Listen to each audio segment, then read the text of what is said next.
The prairie wind carried the smell of dry grass and horses that evening, and the air was cool enough to sting.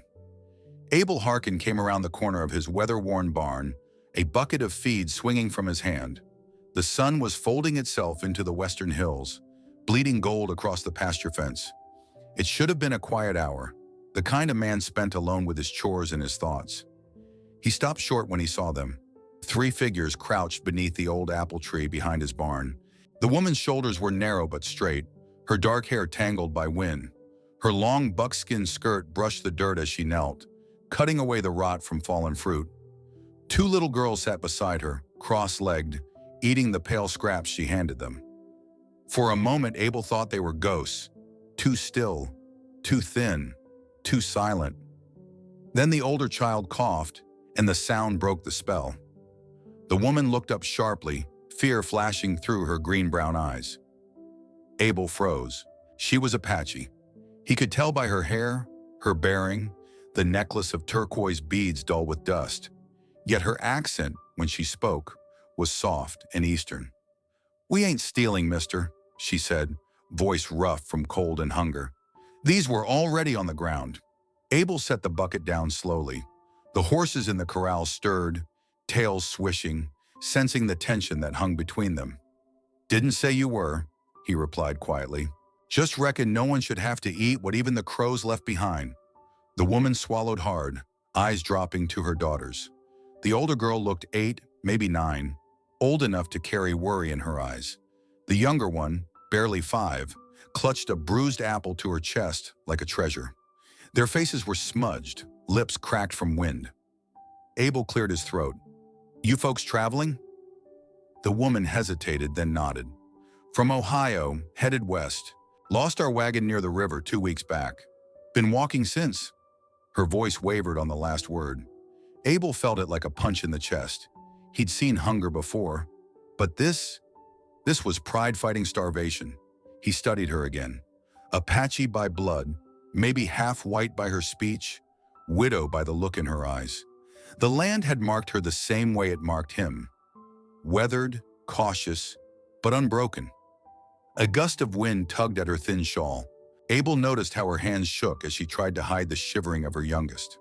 Without thinking, he shrugged off his coat, the heavy wool one that had kept him through 6 winters, and held it out. "Take it," he said. "There's a fire inside. Come on." The woman stepped back, clutching her girls. "We'll move along. We don't want no trouble." "Ain't no trouble. Just supper and a roof for the night. You look like you've had neither in too long." Her eyes narrowed. Trust was a hard thing out here. The wind hissed between the barn boards like it was warning her. Abel didn't move closer. He just stood there, coat in hand, as patient as the land itself. The older girl tugged on her mother's sleeve. "Mama," she whispered, "I'm cold." That did it. The woman's pride cracked, just a little. She reached for the coat, and Abel saw the way her shoulders dropped when the warmth touched her skin. "Thank you," she said, her voice barely more than breath. "Name's Abel Harkin," he told her, gentle as he would speak to a skittish mare. "You can rest easy here tonight." She hesitated before answering. "I'm Nita. My girls are Tala and Aya." The names hung in the fading light like a prayer. Abel nodded toward the house. "Come on then. Fire's still going." He picked up his bucket, the metal cold against his hand, and started toward the cabin. Behind him, he heard the soft shuffle of small feet, the whisper of fabric brushing the dry earth. The sky had turned to rose and copper, and the first star blinked over the ridge. Inside his chest, something long asleep stirred awake, a small, stubborn warmth he hadn't felt in years. That evening, as the wind sighed across the prairie and the last of the daylight slipped away, a lonely rancher took off his coat and offered it to a stranger. The fire in Abel Harkin's hearth crackled low, throwing long shadows against the log walls. Outside, the wind whistled through the cottonwoods like a lonely hymn. But inside his cabin, there was warmth, thin, borrowed warmth shared among strangers. The smell of wood smoke mingled with the faint sweetness of apples. Nita sat near the fire, her daughters curled against her sides, wrapped in a blanket that once belonged to Abel's late wife. Their faces glowed softly in the light, eyes heavy with the kind of exhaustion only the road could carve into a person. For a long while, no one spoke. Abel poured black coffee into 2 tin cups, slid one toward her, and took the other for himself. She looked at it warily, then nodded in thanks and drank slow. When she finally spoke, her voice was soft but steady, like someone who'd told the same story too many times to cry over it anymore. "We had a small farm once," she said. "Ohio. Good soil, enough rain most years. My husband built the house himself. White paint, 2 rooms, a porch that faced the east so we could see the sunrise." Her gaze drifted toward the fire. "Then the storms came. First the crops drowned, then the next year the heat burned what little grew. We borrowed to keep the land, but when the bank man came, we knew it was over." Abel listened without interruption. He'd known that story in 100 forms, the slow hunger that took land from good folks. He'd seen proud men crumble, and women like her forced to make choices that tore their lives apart. Nita's hands trembled slightly as she continued. "Sonny, my husband, heard about gold in California. Said it was a new start, said the West had room for men who worked hard. He left in the spring, promised he'd send word." She gave a bitter smile that wasn't really a smile. No letters came, no word at all, just silence. Abel stared into the fire, his thumb tracing the rim of his cup. The crackle of the logs filled the quiet between them. He didn't ask if she thought her husband was dead. Some things didn't need to be asked.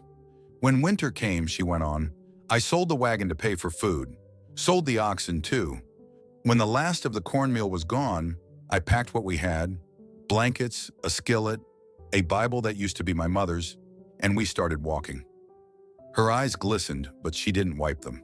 "We followed the trail west, past farms and ghost towns. Slept in barns when we could. Some folks helped, most didn't. You learn quick out there. Kindness costs more than money." Tala stirred beside her, mumbling something in her sleep. Nita smoothed the girl's hair, her fingers gentle despite their rawness. Abel spoke at last, his voice low. "That's near 400 miles from Ohio. How long have you been on the trail?" She exhaled slowly. "Months, I suppose. Hard to count days when everyone looks the same. Dust by day, cold by night." Abel leaned forward, resting his forearms on his knees. "And you kept heading west, even without word from him." Her gaze met his then, clear and unflinching. "Because I had to believe there was still something waiting for us. Hope's a poor reason to walk, but it's all we had left." Abel nodded. He understood that kind of faith, the kind that survived long after logic had died. Nita went quiet again, staring into the fire as if she could see the road reflected there. Endless plains, gray skies, the cries of her children muffled in her shawl. Her voice softened. "There were days I thought about turning back, but where do you go when there's nothing behind you?" Her words hit Abel like a stone dropped in still water. He knew that feeling too well, of standing on land you built with your own hands and realizing it would never be home again. After a while, Nita rose to tuck the blanket tighter around her daughters. The youngest, Aya, clutched her mother's arm in her sleep.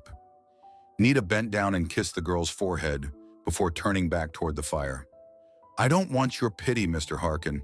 I just needed to keep them alive long enough to see tomorrow." Abel shook his head slowly. "Don't mistake kindness for pity, ma'am. You've done more walking and more fighting than most men I know. That's worth respect." She looked at him then, not with gratitude, but with something quieter. Recognition, maybe. Two souls who'd seen the same kind of loneliness from different sides of the world. The room fell silent again, filled only with the crackling of logs and the sigh of wind against the windowpane. Abel watched her trace the rim of her coffee cup, lost in thought, and he realized that she wasn't fragile. She was just tired of being strong. When he finally spoke again, his voice was soft enough that it barely rose above the fire. "You can stay here till you figure your next step. No one's rushing you out into the cold." She hesitated, studying him carefully, then nodded once. "For tonight, then." Abel smiled faintly. "For as many nights as it takes."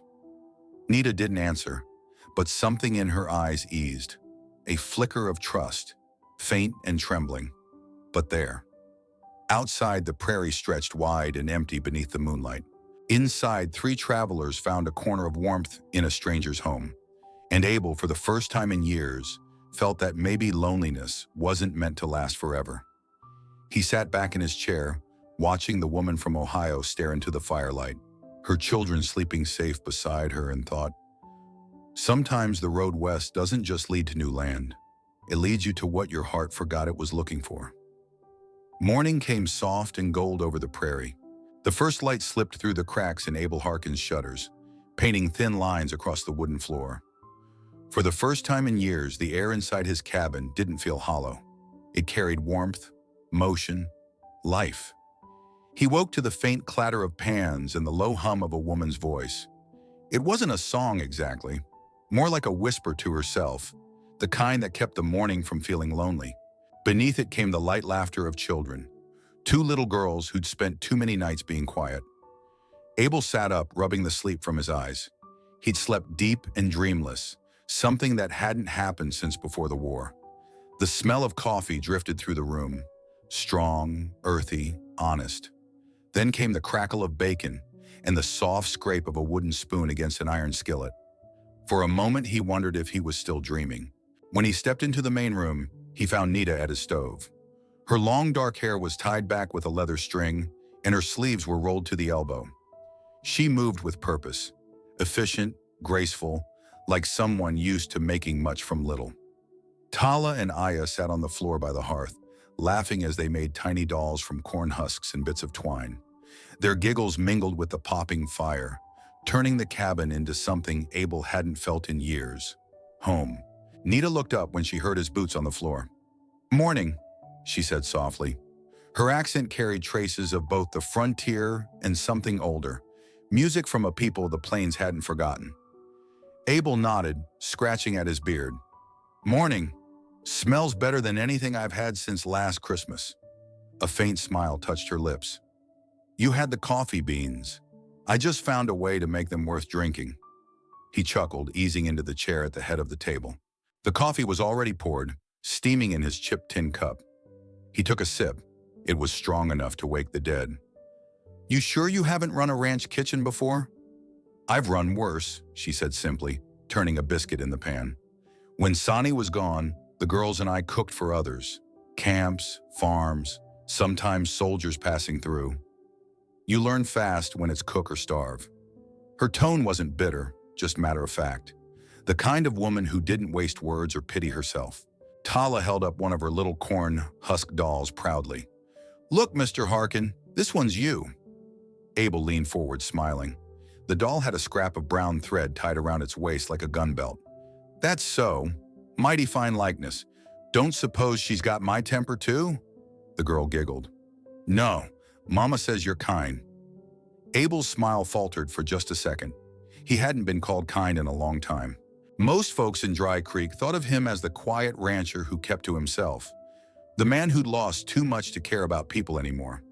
But these three had walked into his life and filled the silence without asking for permission. He watched Nita move about the small kitchen, her daughters whispering and laughing in the corner, and something loosened inside him. Something he didn't realize had been clenched for years. When breakfast was ready, Nita set the skillet down on the table. Bacon crisp, eggs golden, biscuits soft as clouds. Abel blinked. "You did all this with what I had in the pantry?" She shrugged lightly, wiping her hands on a towel. "You had good things. You just weren't using them right." He huffed a laugh, but her words hit deeper than she meant them to. Maybe that was true of more than food. As they ate, sunlight crept across the floorboards, chasing the cold shadows from the corners. Aya leaned against her mother's arm, eyes heavy with sleep. Tala chattered about the birds outside the window. Abel mostly listened, the sound of their voices strange but welcome. When Nita finally looked up, her gaze softened. "You've lived here long?"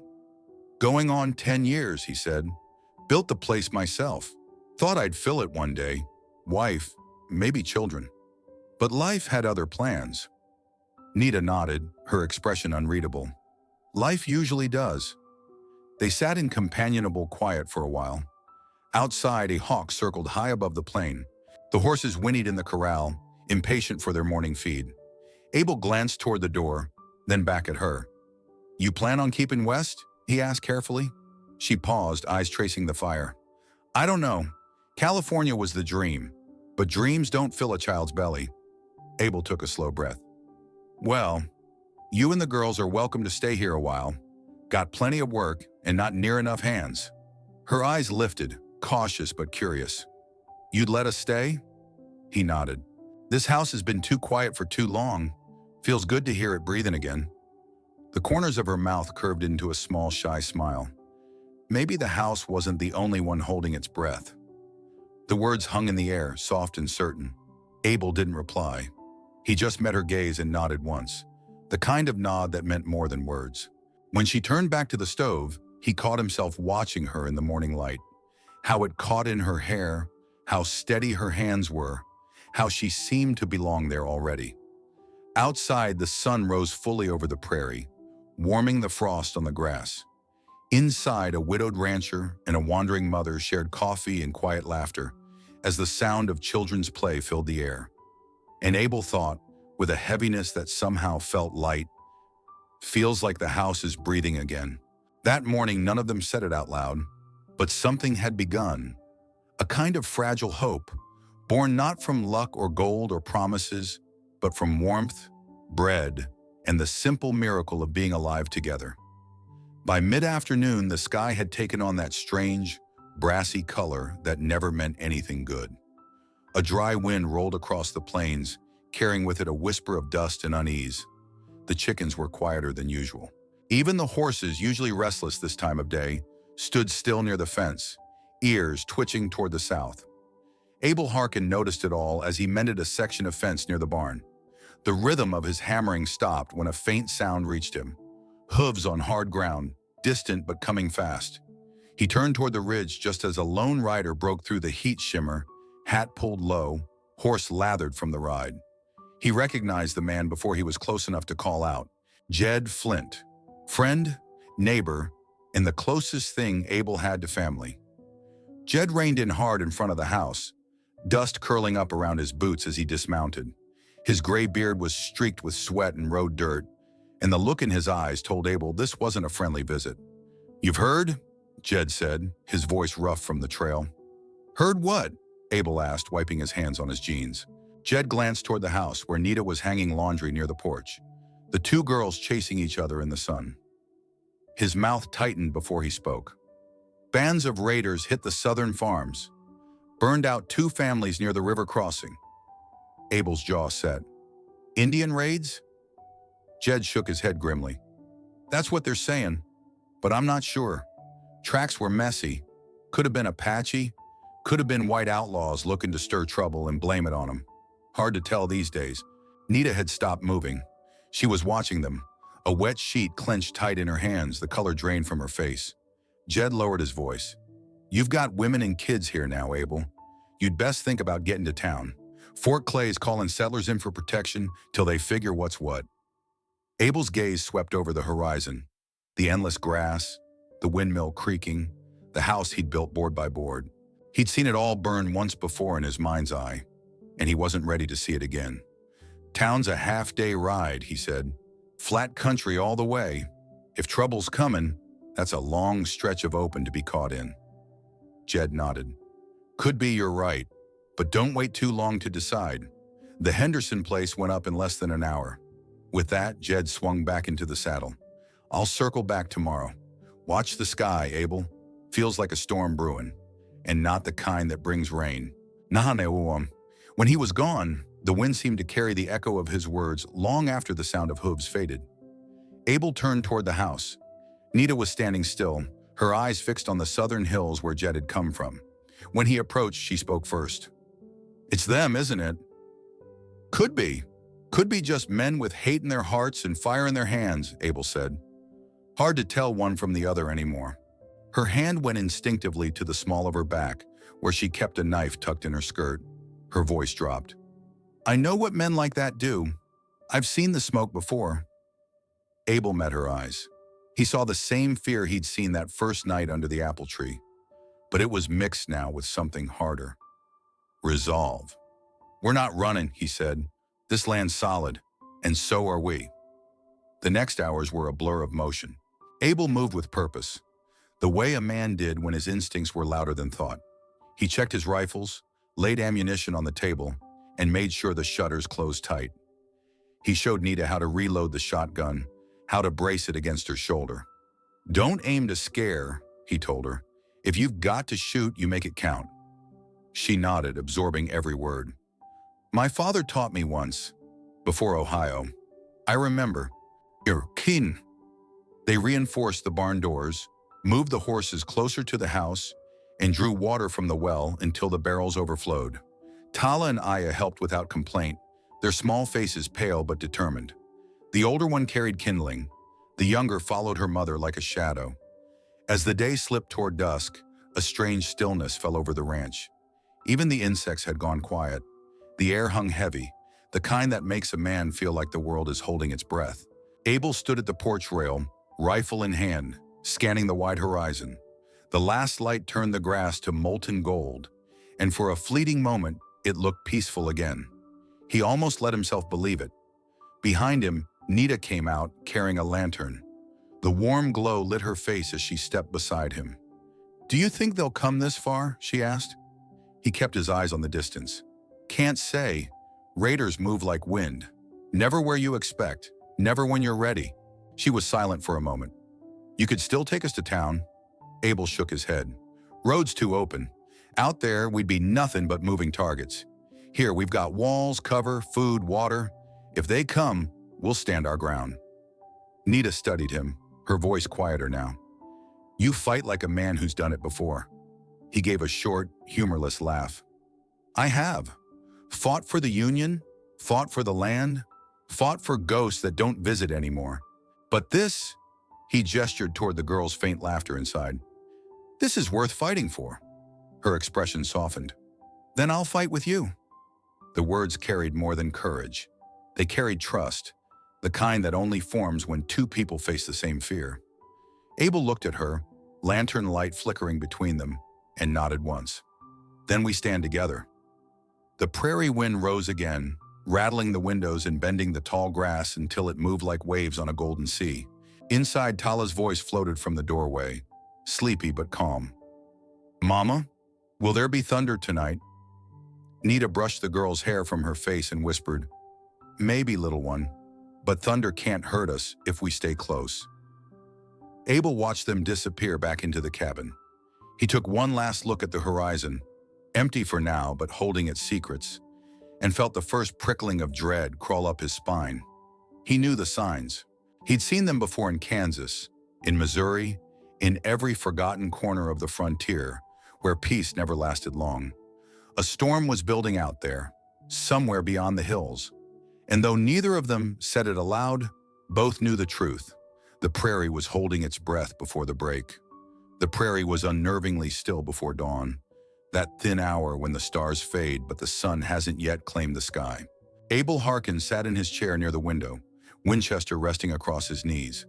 The fire in the hearth had burned down to embers, painting faint orange light across the floorboards. Every sound felt sharper, the groan of the wood, the creak of the roof, the whisper of wind through the shutters.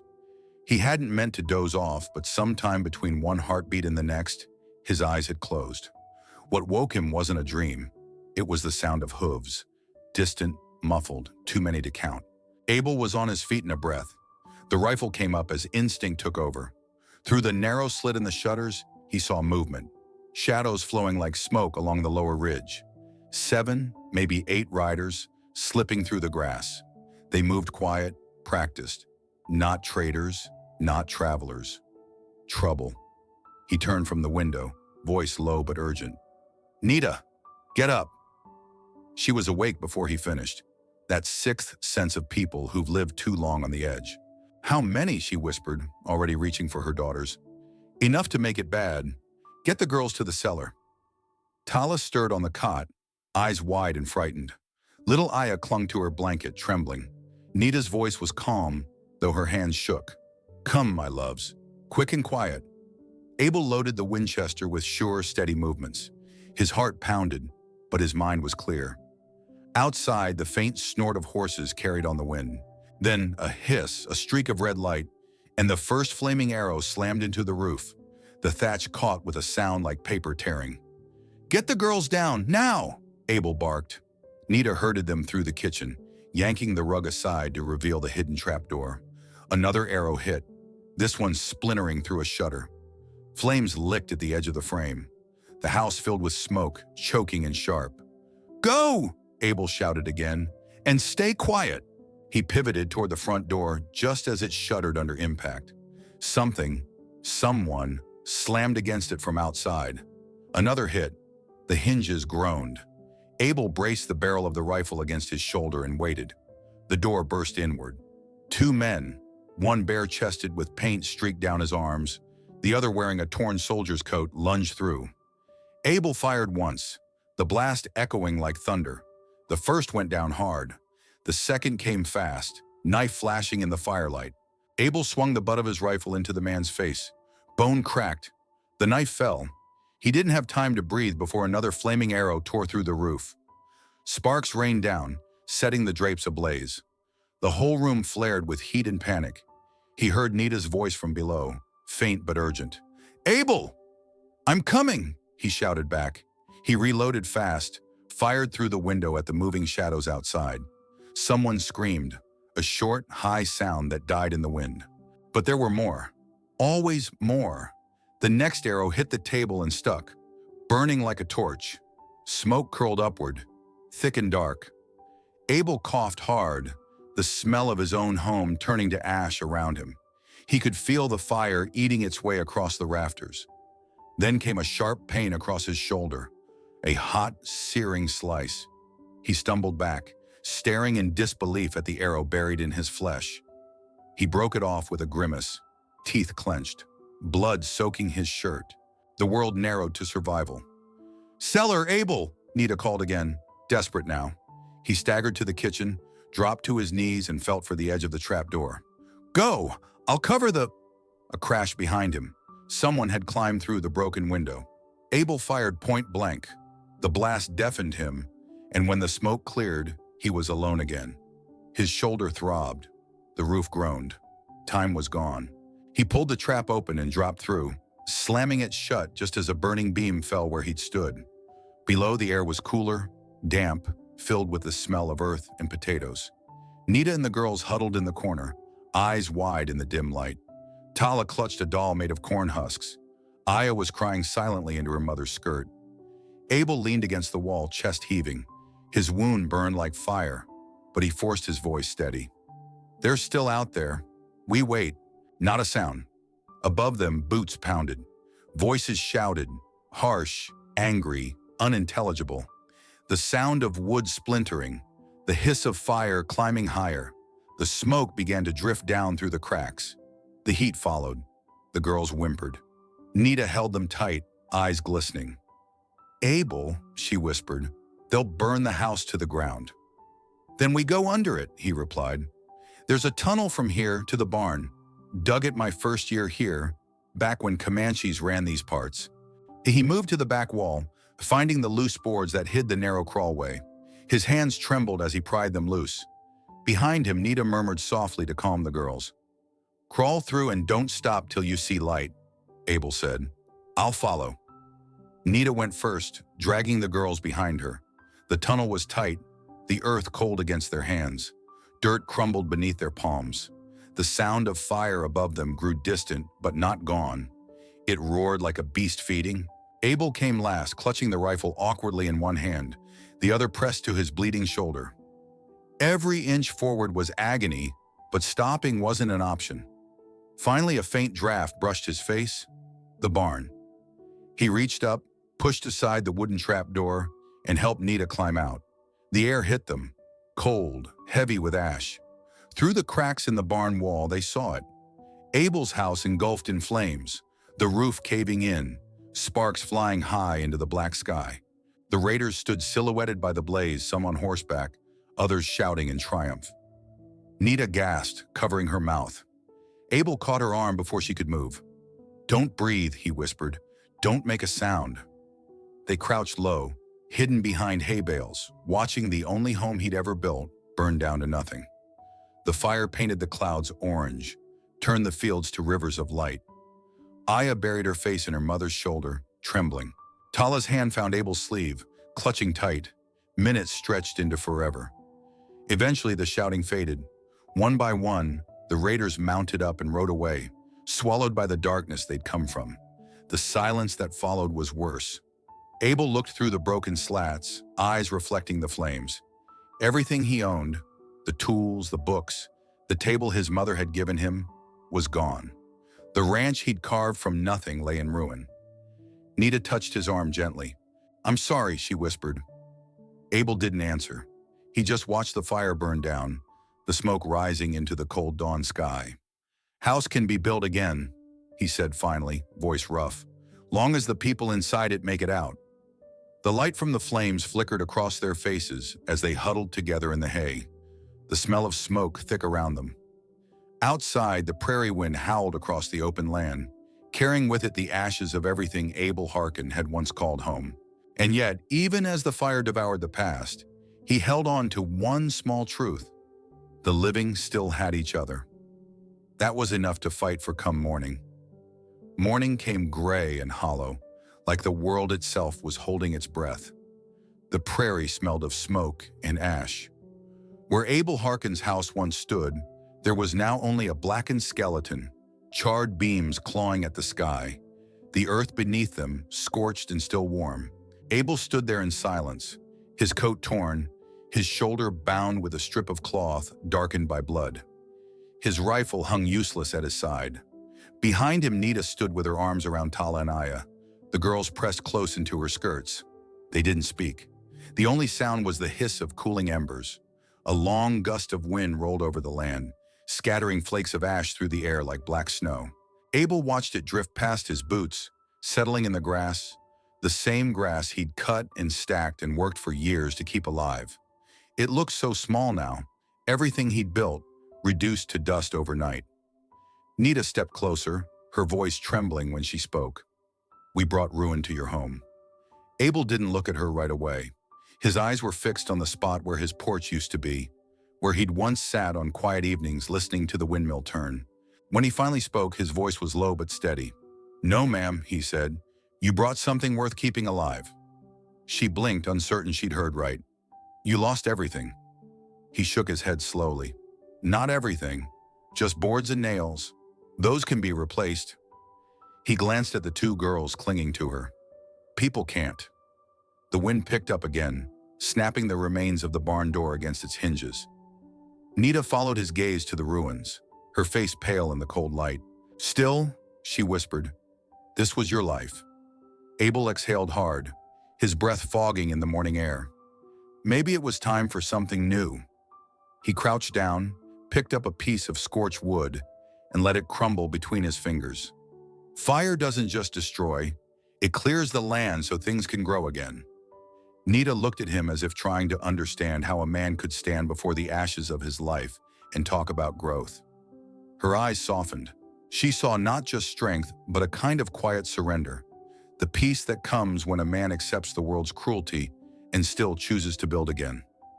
Tala tugged on her mother's sleeve. "Mama, can we go home now?" Nita's throat tightened. She knelt beside her daughter. "This was home, little one." Abel turned, kneeling too, ignoring the pain in his shoulder. "Maybe not anymore," he said gently, "but we'll find one. You've got my word."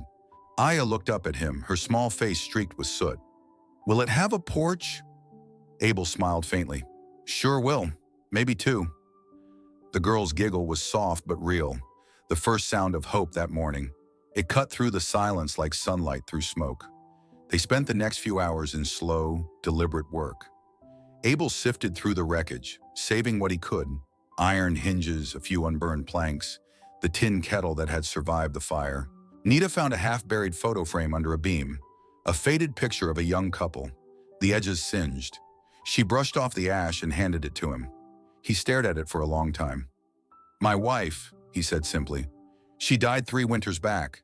Fever took her fast." Nita hesitated. "I'm sorry." He tucked the photo carefully into his coat pocket. "She'd have liked you," he said after a moment. "Had a way of seeing good in people before anyone else did." Nita didn't answer. She just stood beside him, both of them staring at the black ruins, letting the wind carry away what words couldn't fix. By afternoon, clouds had gathered to the west.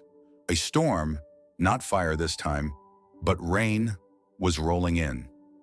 Abel covered the girls with his coat as the first drops began to fall. Steam rose from the still warm ashes, turning the air thick and ghostly. They took shelter under what was left of the barn roof. The sound of rain hitting tin filled the air, steady and cleansing. Nita sat with her daughters, her hand resting lightly on Abel's arm. "What will you do now?" she asked. Abel stared out into the rain, his voice quiet. "Rebuild, I suppose. Can't go back to town. Can't outrun what's already happened. Best way to beat a fire is to outlive it." She studied him, her eyes reflecting the flicker of lightning across the prairie. "You don't scare easy, do you?" He smiled faintly. "Scared plenty. Just learn not to let it stop me." There was a long pause before she spoke again, her voice softer this time. "You shouldn't have to do it alone." Abel looked at her then, really looked, past the soot, past the exhaustion, past the loss that mirrored his own. "You offering help, Nita?" Her chin lifted slightly. "You gave us a place when we had nowhere else. It's only right we help you build it again." The rain fell harder, drumming against the barn roof. Abel didn't reply right away. Instead, he reached for one of the girls, Aya, who'd fallen asleep against her mother's arm. He adjusted the blanket around her small shoulders. His hand lingered for a moment, then he nodded. "All right," he said quietly. "We start tomorrow." Outside, the downpour began to quench the last embers. Smoke turned to steam. The air smelled cleaner, washed of death. Nita leaned against the post beside him, her voice almost lost in the rain. "You think it'll ever feel like home again?" Abel looked out at the empty land, burned but not dead, blackened but alive. "Home's not the walls," he said. "It's who's still standing when the fire's done." For the first time since the attack, Nita smiled. Not wide, but real. They sat together in the dim barn as the storm rolled overhead, 2 adults and 2 children wrapped in borrowed blankets, surrounded by ashes and the faint promise of tomorrow. And though the world outside still smoked and smoldered, the faintest spark of something new, something like faith, had begun to glow between them. The rain finally stopped by the second day, leaving the prairie washed clean and silver under a pale sky. The fire was gone, but so was the home. Smoke still lingered faintly in the wind, a memory more than a presence. Abel Harkin knew there was no sense staying amid ashes. He hitched the mule to a wagon Jed Flint had lent him years ago, half-rusted, missing 1 wheel spoke, and loaded what little they had left. Nita helped silently, wrapping Tala and Aya in blankets, tucking a few charred belongings into a sack. They didn't speak much as they left the ridge. Every hoofbeat sounded like goodbye. Jed's ranch lay a half-day's ride north, over rolling hills and a slow river that caught the sun like glass. Abel had made that trip dozens of times for cattle, for seed, for whiskey, but never like this. Never with a wounded shoulder and 3 souls depending on him to get them there alive. By the time they reached the Flint homestead, dusk was creeping in. Smoke from the chimney rose straight and steady, the kind of sight that promised safety. Jed came out to meet them, his frame still tall despite the years, a gray beard hiding most of his face. He took one look at Abel and swore under his breath. "Hell, boy," he said, grabbing Abel's good arm. "You look like you fought the whole damn frontier by yourself." Abel gave a faint, weary grin. "Felt like it." Jed's sharp eyes flicked past him to the wagon. Nita stepped down first, helping the girls. She met Jed's gaze with quiet steadiness, chin lifted, not begging, but not afraid either. Jed nodded slowly. "You best all come inside. Ain't safe to be standing in the open when the light goes." Inside, warmth wrapped around them like a blanket. The smell of stew filled the air, thick with onions and pepper. Jed's wife, Martha, bustled over immediately, clucking under her breath as she ushered Nita and the girls toward the hearth. "Good heavens," she murmured. "You poor things must be half-starved." The girls barely had time to answer before bowls were placed in their hands. Nita hesitated, her eyes darting to Abel, but he nodded. "Go on," he said softly. "You're safe here." When Martha disappeared to fetch more bread, Jed sat Abel down by the table and began unwrapping the bandage around his shoulder. The wound had gone red around the edges, angry-looking but not fatal. Jed poured whiskey on it, ignoring Abel's wince. "You didn't lose your home, Abel," Jed said quietly as he worked. You just found where it begins. Abel gave a tired laugh that ended halfway. If you call starting over a blessing, I guess I'm the luckiest man alive. Jed tied the bandage back into place. You'll be fine. I've seen worse and you've survived worse.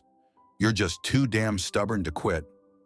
Abel's gaze flicked toward Nita, who was helping Martha wash dishes despite the woman's protests. The firelight caught the curve of her cheek, the calm strength in her posture. The girls were on the rug, playing with Jed's grandchildren, their laughter soft and hesitant but real. He swallowed hard. Maybe stubborn's all I've got left. Jed leaned back, pouring 2 cups of coffee. It's enough, for now. That night, they slept under a real roof again. Abel on a cot near the wall, the women and children in the loft above. For the first time since the fire, he didn't wake in panic. He dreamed. Nothing clear, just warmth, laughter, and a porch that hadn't yet been built. When morning came, the world seemed gentler. Abel joined Jed in the barn to help with chores, though his shoulder protested every lift of the hay fork. Nita spent the morning in the kitchen, her quiet rhythm blending into the household as if she'd always belonged there. The girls ran in and out of the yard, chasing chickens, their faces flushed pink with life. At noon, when the bells rang for lunch, Abel paused outside, watching through the doorway. He saw Nita laughing softly as Martha showed her how to knead bread, flour dusting her dark hair. He heard the echo of children's feet on the floorboards, the hum of calm voices. And for the first time in years, Abel realized he was smiling, really smiling. When he stepped inside, Nita looked up. "You should rest that shoulder," she said. He leaned against the doorframe, grinning. "Ain't the resting type." Her lips curved faintly. "So I'm learning." Jed from the table cut in with a chuckle. "Don't mind him, Miss Nita. Abel only rests when there's no fence left to mend or sky left to stare at." Laughter rippled through the room, light, unforced. Abel felt it reach something deep inside him that the fire hadn't managed to burn. The days slipped by quietly after that. Abel helped Jed repair fences and herd cattle. Nita worked with Martha, sewing and cooking. The girls blended with the Flint children, their laughter carrying over the fields. Each evening, as the sun dropped behind the hills, they'd all gather on the porch. Jed would smoke his pipe, Abel would whittle, and Nita would sit beside the firelight, combing her daughter's hair while the prairie wind hummed through the grass. It was simple living, but it felt like grace. One night, as the stars stretched across the sky, Nita spoke softly beside Abel. "When I was little, my mother told me peace was like water. You don't find it, you make it flow." Abel turned that over in his mind. She was a wise woman. "She was Apache," Nita said with quiet pride. "She knew what it was to lose everything and still keep living." He nodded slowly. "Guess that makes 2 of us." She looked at him then, her eyes soft in the lantern glow. "No, it makes 4 of us. The girls too." Abel's throat tightened. He didn't answer, but he didn't need to. The silence between them said enough. That week, the land around Jed's ranch began to turn green again after the rain. Wildflowers dotted the hillsides, and the scent of new life carried on the wind. Abel stood one morning at the edge of the pasture, hat in hand, watching the sun rise over the distant ridge where his old home had stood. Behind him, he heard Nita calling the girls in for breakfast. Her voice was steady, bright, a sound that made the world feel right. He breathed in deep, the air sweet with clover and smoke. Peace, he thought, ain't something you find. It's something you build from what's left. And for the first time, he believed it. Evening came slow over Jed Flint's land, laying long, golden streaks across the pasture. The air smelled of sage and dust, the way it always did before summer. Abel Harkin sat on the porch steps, mending a harness, his shoulder finally healing. Inside, the hum of voices and laughter floated through the open door. Nita helping Martha with supper, Tala and Aya playing with the Flint children near the hearth. It had been weeks since the fire, weeks since the night everything he'd built had turned to ash. Yet somehow, every sunrise since had carried less weight. The ache was still there, but softer now, like a scar that had learned to stop bleeding. Abel set down his tools and looked out toward the horizon. The last light of the day shimmered over the fields, and in the distance the windmill creaked lazily in the breeze. Peace had a sound, he decided. It was the steady rhythm of something still standing after the storm. Behind him, the door creaked open. Nita stepped outside, wiping her hands on her apron. The glow from the kitchen lantern framed her in warm light. "Martha says supper's ready," she said. Abel turned, smiling faintly. "I'll be along. Just wanted a minute with the quiet." She came down the steps, standing beside him. Her hair, unbraided now, caught the light of the setting sun. They watched together as the day faded into the kind of stillness that asked for truth. After a moment, Nita spoke softly. "If Sonny was alive, he'd have sent for us. I've stopped waiting." The words hung in the air, fragile but firm. Abel didn't answer right away. He understood the weight of letting go, how it doesn't happen all at once, but piece by piece, until the silence between memories grows wider than the memories themselves. Finally, he said, "Sometimes walking away is the only way forward." Nita nodded, her eyes fixed on the dying sun. "I used to believe if I just kept moving west, I'd find him. But maybe it was never about finding anyone. Maybe it was about finding where we belonged." Abel turned the thought over in his mind. "Oregon's still calling, folks," he said after a pause. "Rich soil, plenty of rain. Hard work, sure, but not the kind that breaks a man's back for nothing." Her lips curved slightly. "You thinking of starting over?" He shrugged, a faint grin tugging at the corner of his mouth. "Maybe. Hard to tell what's foolish and what's faith. But maybe a rancher and an Apache woman could make something grow there." She looked at him then, eyes catching the red light of the sky. "Maybe," she said, "if the soil's kind and the hearts are true." They stood side by side in silence. The moment stretched, soft and full, the way twilight always was on the plains. Abel wanted to say more, to tell her how her voice had become the sound that steadied him, how the sight of her daughters running free through the tall grass filled something he hadn't realized was empty. But the words felt too big, too soon. Instead, he said quietly, "You and the girls deserve better than what's left here." Nita's gaze softened. "And what about you?" He took off his hat, ran a hand through his hair, and looked toward the dark line of the horizon. "Me? I reckon I've been waiting for something to believe in again. Oregon sounds as good a place as any to start." Nita smiled faintly, but there was a tremor beneath it, a mix of fear and hope. "It's a long way," she said. "Most things worth doing are," he answered. The wind picked up, brushing through the tall grass and carrying with it the faint scent of rain. It felt like the world itself was whispering that something new was coming. Inside, Martha called for them to eat. The sound of children's laughter spilled through the doorway, warm and alive. Abel glanced at Nita. "You go ahead. I'll be right behind." But she didn't move. She stayed beside him, watching the last streak of sunlight fade into violet. "You really think we could make something grow there?" she asked again, her voice barely above the wind. Abel turned toward her, his expression soft but certain. "I think you already have." For a long heartbeat, neither moved. Then Nita reached up and touched his arm, gentle as the evening itself. "Then maybe it's time we stop surviving and start living." Abel nodded, the simple truth of her words sinking deep. "Tomorrow," he said, "we'll talk to Jed. I'll sell the cattle, get what we need for the trail. Oregon's a hard road, but it's a road forward." Nita's eyes glimmered in the half-light. "And we'll go together?" He met her gaze, steady and unflinching. Together.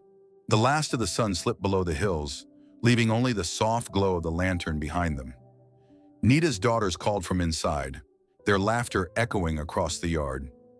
Abel took one last look at the horizon, endless, untamed, and waiting. He'd walked a long road through loss, fire, and silence. Now, for the first time in years, he knew where his next steps would lead. As they turned toward the house, Nita's hand brushed his. She didn't pull away, and he didn't either. The prairie wind sighed around them, carrying the scent of pine and earth, the promise of miles yet to come. Spring came early that year. The wind that swept through Jed Flint's ranch carried the scent of wildflowers instead of ash. The hills that once looked dry and hard now shimmered green under the morning sun. Abel Harkin had never seen the land look so alive, Or maybe he thought it was him that had changed.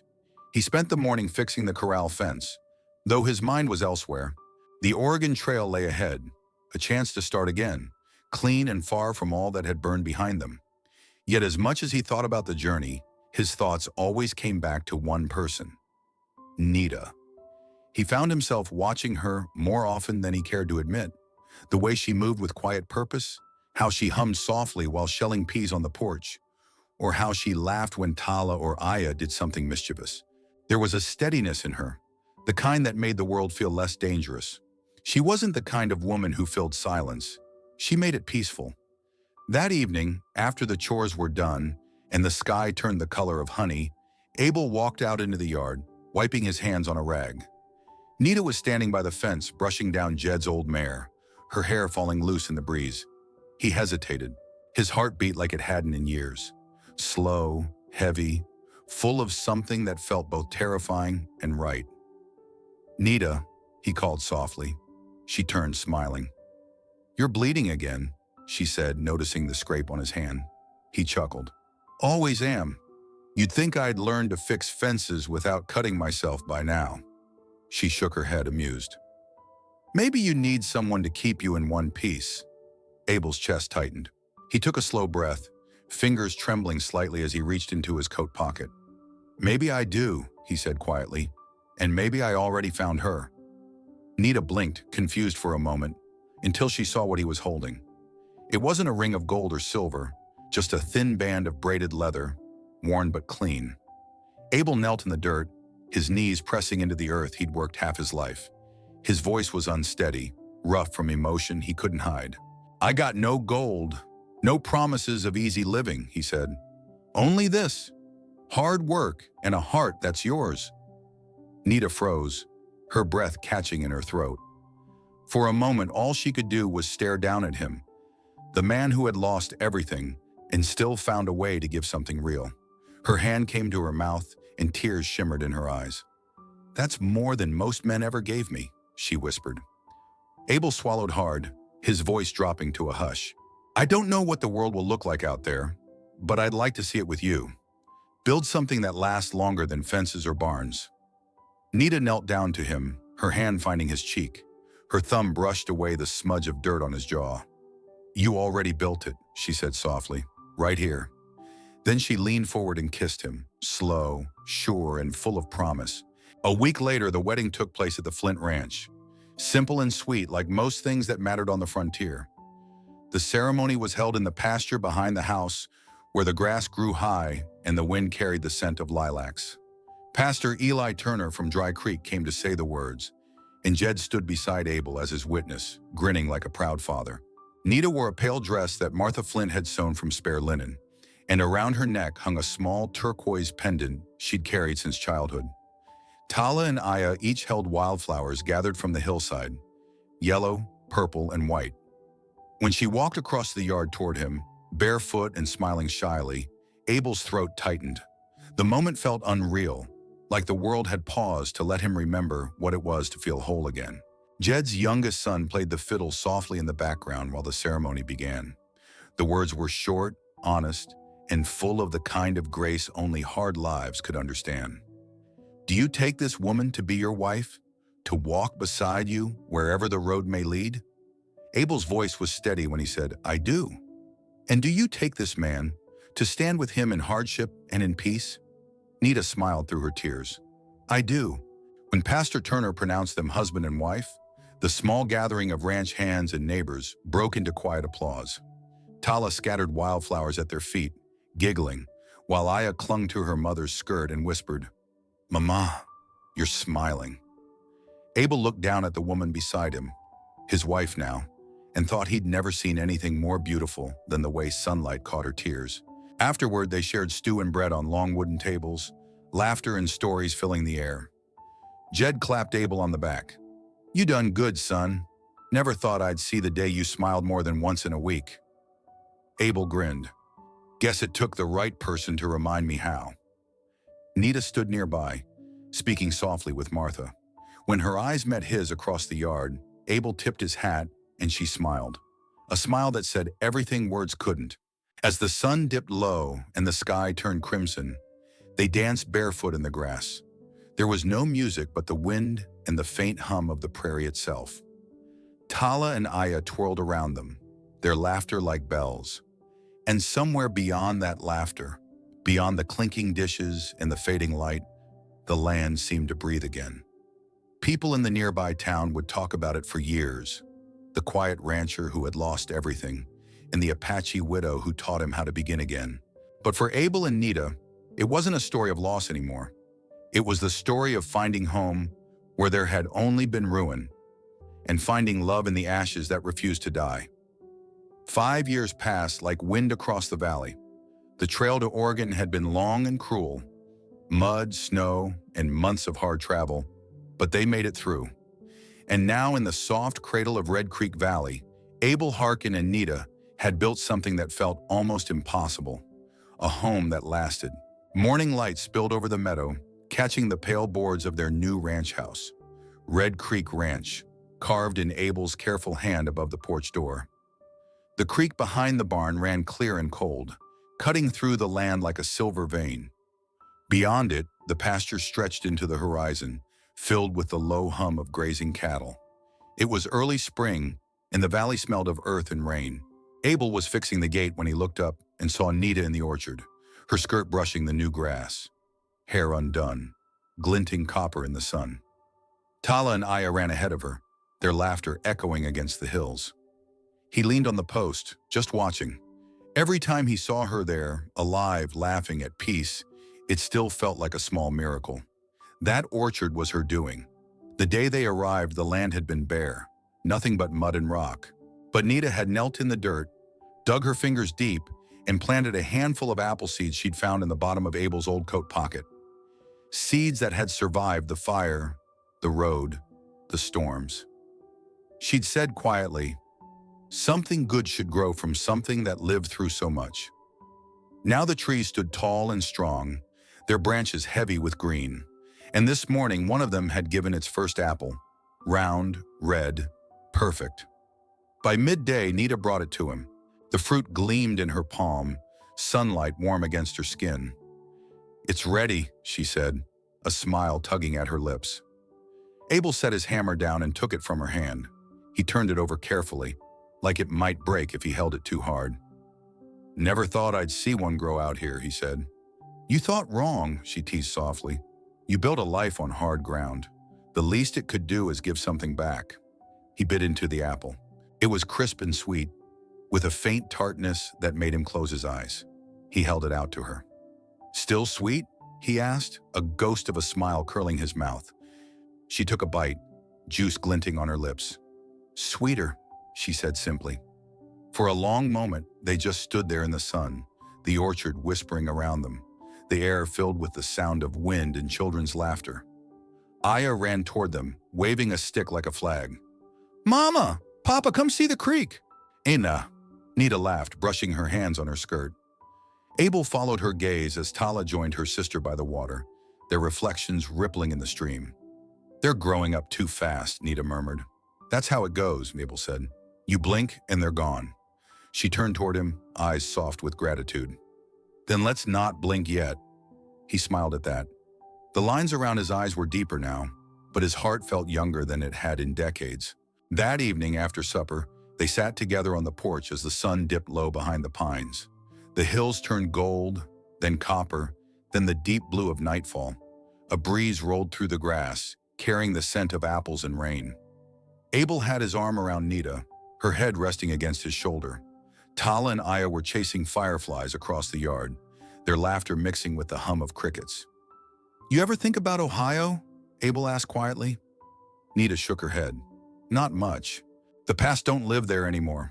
He nodded, eyes on the horizon. "Funny thing," he said after a pause. "All this began with a rotten apple." Nita smiled, that soft, knowing smile that had carried them through fire and hunger and distance. She reached up and touched his face. "No, Abel," she said gently. "It began when you said, 'Come in.'" He chuckled, low and quiet.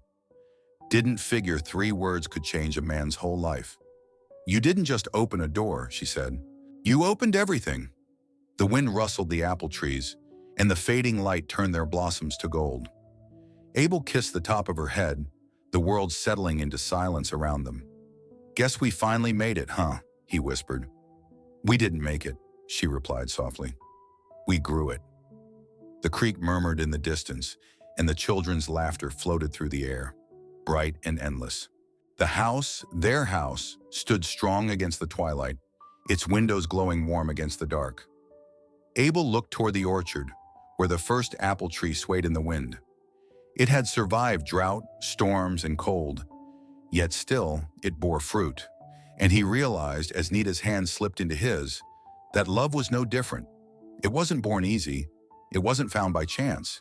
It was planted in hard soil, watered by tears and tended by two people brave enough to keep believing.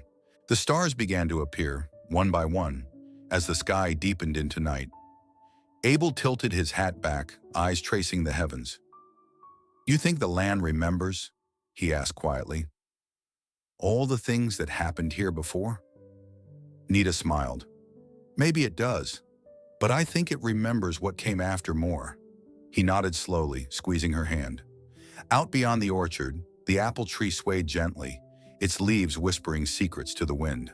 And in that stillness, between the laughter of their children and the hum of the earth, Abel Harkin knew the truth that every frontier man must learn. Home isn't where the trail ends. It's where something broken finally learns to grow again.